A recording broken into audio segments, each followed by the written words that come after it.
Good evening, everybody. Thank you very much for joining us. This class is in the merits of all the Jewish people, especially those in the land of Israel, those who need healing, rescuing, success. God should give them everything that they need. We also want to just let you guys know this is going to be the last class before Passover. Next Thursday night is the search of the chametz, so we will be occupied, and you will be occupied, God willing, with that. So we will not have a class, and then during Passover as well, we'll be occupied with Passover, so we will continue, God willing, after Passover. As far as these classes, we appreciate when we get sponsorships for these classes. If you're able to sponsor, please let us know. We really appreciate it. It helps us keep going. Okay, let's get into it. So tonight we're going to be discussing Passover, since this is the last class before Passover. We're going to discuss a very interesting debate between two medieval rabbis, Maimonides and the Rambam and the Raavad. We're going to discuss a debate they have about the Charoset. Okay, let's get into it. So we know we're going to talk about three of these items that we have at the Seder. The first item that we have at the Seder is, of course, the Matzah. Most important, the feature item of the Seder is the Matzah.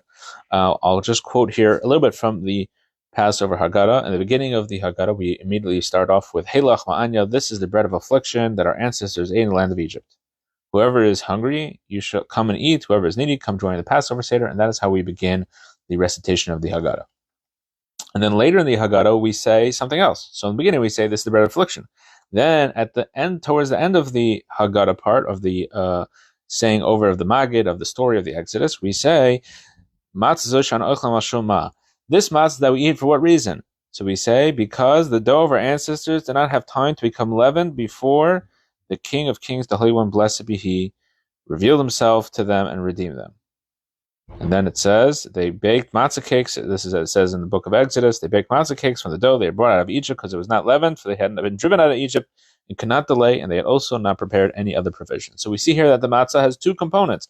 We say it's the bread of affliction, but it's also the bread that we eat it because the Jewish people ate it when they left Egypt, when they were running, and this is a sign of freedom. So we have a little bit of a dichotomy here. Now, and in Deuteronomy, so that was the verse that Haggadah quotes. That's a verse from Exodus. But in Deuteronomy, it says, again, quoting kind of the first part of the Haggadah, the first part of the Haggadah is based on this verse in Deuteronomy. You shall not eat leaven with it. For 7 days you shall eat it with matzahs, the bread of affliction. For in haste you went out of the land of Egypt. So kind of it has both. It's the bread of affliction, but it's also the bread that you ate when you went out of Egypt. Okay. Now, that's the first item that we have in the Seder. The second item is the maror. The maror, why do we eat the maror? Exodus chapter 12. On this night they shall eat the meat roasted over the fire, and matzahs with bitter herbs they shall eat it. And the Passover Haggadah says, this maror that we eat, what is the reason? Because the Egyptians embittered our ancestors' lives in Egypt, as it says, they made their lives bitter with hard service, with mortar, with bricks, and with all manner of service in the field. All the service they made them serve with rigor. So that is the second item, is maror. We eat the maror because that is to remind us of the bitterness of the exile, of the enslavement that was in Egypt. The third item we're going to discuss is the Charoset.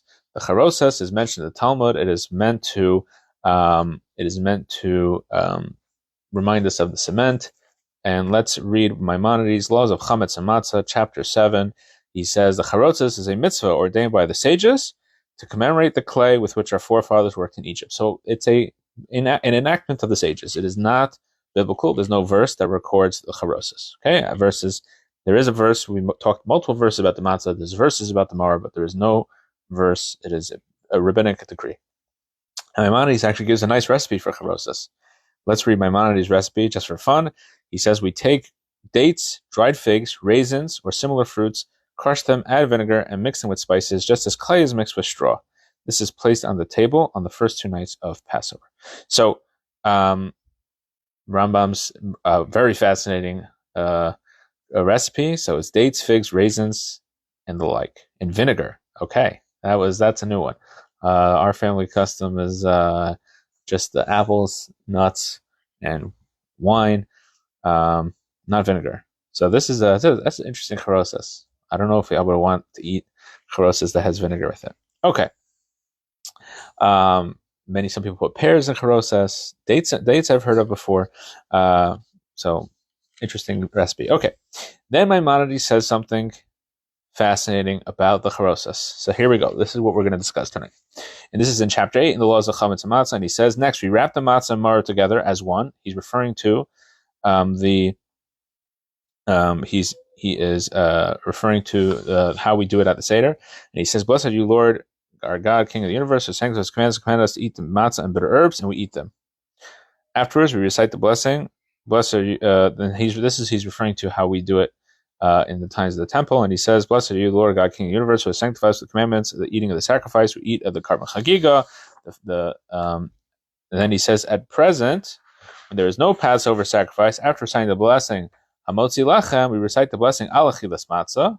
Okay, and this is how we do it now. Okay, and then he says, dip the matzah in charoset and eat it. Whoa, that's a new one. At my Seder, I don't think we've ever dipped the matzah in charoset. Maimonides says you should dip the matzah in charoset.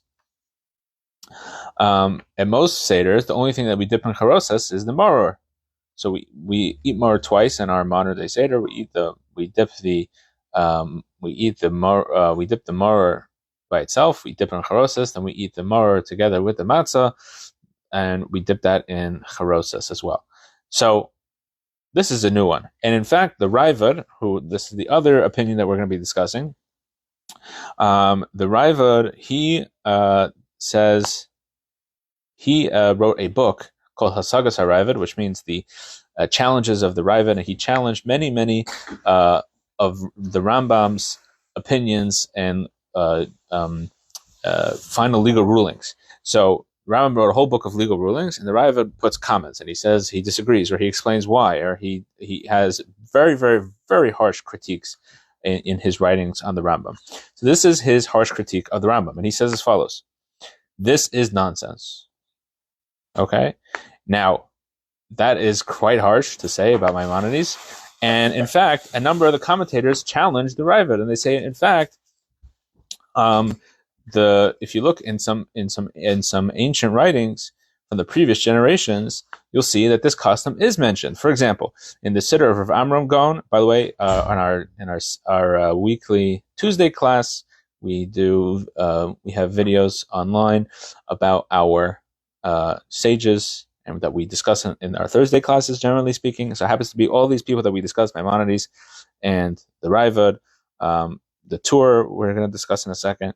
He quotes the Seder Rav Amram Gaon, which we just did this past Tuesday. Rav Amram Gaon, the author of the first Siddur. So in his Siddur, Rav Amram Gaon's Siddur, he says, after making the blessing, Hamotzi blessing, we make the blessing on the matzah, and then we dip it in charoset and we eat it. So this is clearly an ancient custom. The Rav Amram Gaon lived 200 years at least before Maimonides, maybe closer to 300 or 400 years. And so clearly the Rambam didn't make this up. To say that it's nonsense, that is quite harsh, even though that is clearly we do not follow the custom of Maimonides. As if you come to our Seder or any other Seder, you will know that.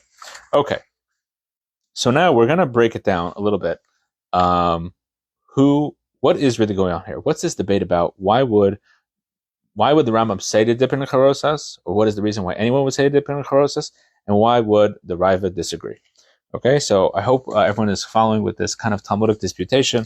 If you have any questions, put in the comments. We'll try to get to them. Okay, so this is discussed by the Rogatchover Gaon, which we also did a video about a few weeks ago. The Rogatchover Gaon wrote a book on Maimonides. He considered Maimonides his teacher. And he says as follows, that the truth is there's not really a debate about whether or not really we should put matzah and charoset. The only thing the Ravad and Maimonides are debating about is whether or not we should do it nowadays that we don't have the temple. Now, there is, as we mentioned earlier, there are two reasons why we eat matzah. There is the reason why we eat matzah, which is the reason of the bread of affliction and the reason of freedom. Right? It's the bread we ate in Egypt when we were slaves. It's the bread that we ate as we left Egypt to our freedom. And the charoset, obviously, that is strictly something to do with, that has something only to do with our slavery. The charoset is to remember the cement that we eat the cement that we used while we were enslaved in Egypt. So obviously that has nothing to do with freedom. That is only relevant to the part of the matzah that is part of the exile, not the exodus. Now the next thing we're going to discuss is how we're going to see how the enslavement is not the focus of the Seder in current times. The Talmud discusses in Tractate Pesachim, page 120b, the Talmud discusses whether or not the maror is a Torah decree or a rabbinic decree. Now you're going to ask me, Rabbi, 1 second. You just told me, you started off this class, you said the verse says you shall eat it with maror. You shall eat the korban Pesach, the Passover offering, with matzah and maror. That is what the verse says in the book of Exodus. So what do you mean it's not a biblical obligation? It's only a rabbinic obligation. That doesn't make any sense. You're right. It's a great question. So let's read a little bit what the Talmud says. Rava said, the mitzvah of matzah today, even after the destruction of the temple, is a Torah law. But the mitzvah to eat bitter herbs is a rabbinic law. The Gemara asks this exact question. The Talmud asks the same question I just asked. In what way is the mitzvah of the bitter herbs different from that of matzah? So he says the verse states regarding the Passover offering, they shall eat it with matzah and bitter herbs. This is in the book of Numbers, not in the book of Exodus. I apologize. And we derive from this that there is an obligation to eat when there is an obligation to eat the Passover lamb, then there's an obligation to eat the bitter herbs. However, when there is no Passover lamb, we don't have to eat bitter herbs. So the Talmud comes to the conclusion that because there is no Passover lamb, therefore there is no bitter herbs as well. So then why do we eat it? We'll explain in 1 second. So before that we get to that, the Talmud asks another question. 1 second. You just told me that we don't eat the bitter herbs because the verse says you shall eat the Passover offering with matzah and bitter herbs. So then we shouldn't eat the matzah either nowadays if there's no Passover offering. And the Talmud rejects this, and they say no. The verse clearly states in the book of Exodus, in the first month of the 14th day of the month, in the evening you shall eat matzahs. So here we see clearly that the Torah gives a separate verse, a different verse in the book of Exodus, a clear obligation to eat matzah. It does not tie it to the Passover offering. So I hope everyone's following along. So again, we see here the maror nowadays is tied directly to the Passover lamb, so therefore it is not it is not a biblical obligation, it's a rabbinic obligation. And the matzah, however, has its own mitzvah, separate mitzvah, aside from the Passover offering, and therefore we eat matzah even if there is no temple, even if there is no Passover lamb.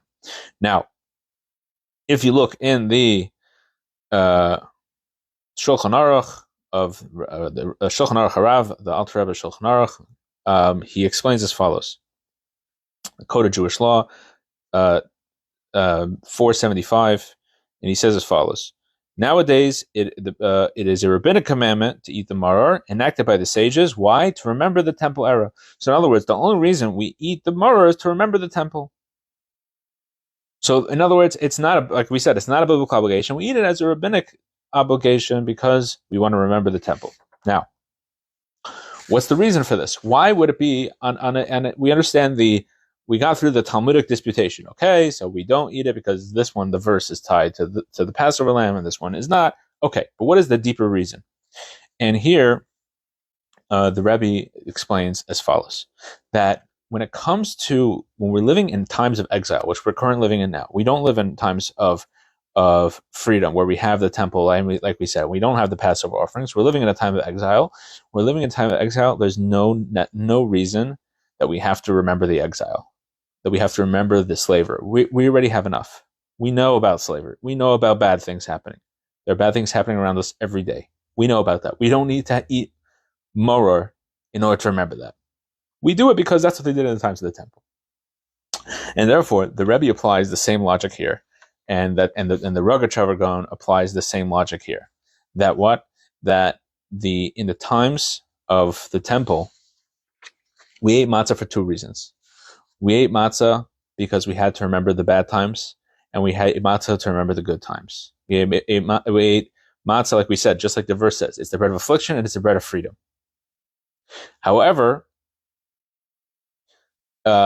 nowadays we don't have to eat the bread of we don't have to eat matzah as the bread of affliction.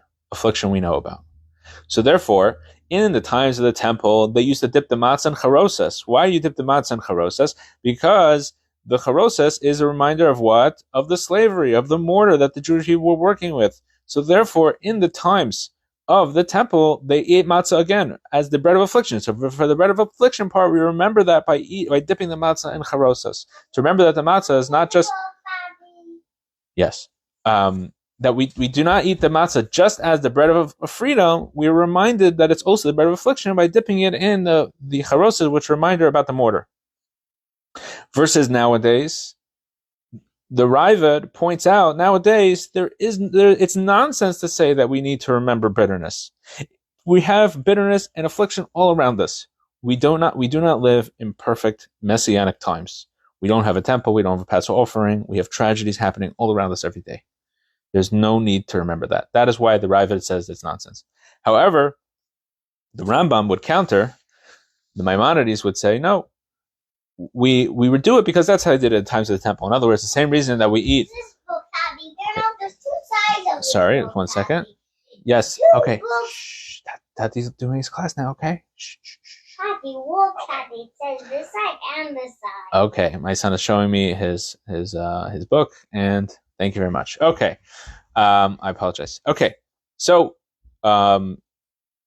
Maimonides would counter that even nowadays we should do it as kind of a similar, that this is how it was done, this is how it was always done, and therefore we continue doing it. Similarly to how everybody nowadays dips the Mara and Charoset, again, as a reminder of this is how it was done in the times of the temple. So that is Maimonides' contention versus the Ravad disagrees and rejects that idea, and he says nowadays there's no need to remember the bad times. Now, and this is also important for us to remember, and it's the way we serve God. That when it comes to the way we serve God and the way we live life, we could focus on the bad, or we could focus on the good. We could focus on the slavery. We could focus on the freedom that came after that. And it's important for us to we see from the Rava's point of view, and the way that we actually do the Seder, which is like this point of view. We don't dip the matzah in Charoset. We don't have to remember affliction. Affliction is all around us. So where is going to be our focus? Are we going to focus on the bad things that happen in our life? Are we going to focus on the tragedies? Or are we going to focus on the fact that God has taken us out of those situations, that we're able to move on, that we're able to somehow get through it? It's not easy. There has been bad times throughout Jewish history. There have been bad times. There have been tragedies that happened in recent history. We all know that. The question is, are we going to focus on that? Are we going to focus on the fact that we don't have the temple? Are we going to focus on the fact that we don't have the Passover lamb? Or are we going to try to find freedom? Are we going to try to get out of ourselves? We're going to try to break out of our current boundaries, of our current limitations? Or are we going to try to see ourselves as living in the past? That's the question. And the way we do the Seder nowadays, the way every single Jew across the world is going to do the Seder, no one's going to dip the matzah in Charoset. There's no need to remember the bad things that are going on. There's no need to focus on that.